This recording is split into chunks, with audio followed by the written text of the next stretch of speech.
MA BEd করা ইংরেজি ছাত্র, দুবার ইন্টারভিউতে পাশ করেছি। প্রাইমারিতে 2014 পাশ করেছিলাম।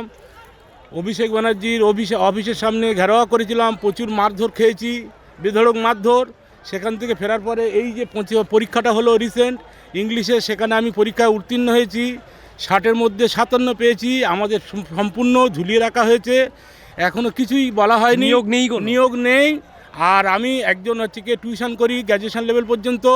আমি সেই হিসাবে একজন টিচার হিসাবে, যদিও আমার পিছনে সরকারি স্ট্যাম্প নেই, আমি খুব দুঃখের সঙ্গে জানাচ্ছি। টিউশন করে কতদিন আর চলবে, কিভাবেই বা চলবে নেই। এখন দেখছি যে স্কুলগুলোতে শিক্ষকদের অবস্থা যদি এই সময় এরকম থাকে, তাহলে আমরা যারা পড়াশোনা করছি তাদের কি শিক্ষার যেটা ভিত, বুনিয়াদী শিক্ষা, প্রাইমারি শিক্ষা, সেখানে পুরো ধসে পড়েছে। কলেজ এডুকেশন সেখানে ধসে পড়েছে। কলেজগুলোতে ছাত্র ভর্তি নেই, প্রায় দেখা যাচ্ছে সেখানে ব্যাপক হারে শিক্ষাকে একটা বিজনেসের জায়গায় নিয়ে আসা হয়েছে।